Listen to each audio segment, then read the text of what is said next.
সালটা 2024। ছাত্র জনতা গণ উত্থানে শেখ হাসিনা নেতৃত্বে আওয়ামী লীগ সরকারের পতনের প্রায় 1.5 বছর পর বাংলাদেশে আজ বৃহস্পতিবার 12 ফেব্রুয়ারি অনুষ্ঠিত হতে যাচ্ছে জাতীয় সংসদ নির্বাচন। এটি দেশের ইতিহাসের 13তম জাতীয় নির্বাচন। একই সঙ্গে রাষ্ট্র সংস্কারে কিছু মৌলিক প্রশ্ন হচ্ছে গণভোট। বাংলাদেশের এই নির্বাচনের খবর গুরুত্বপূর্ণ সহকারে প্রকাশ করেছে বিভিন্ন আন্তর্জাতিক গণমাধ্যম।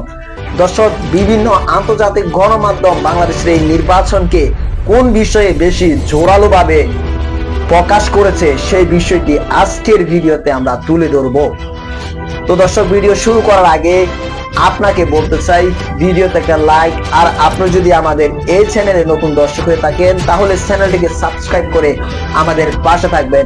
চলুন শুরু করি।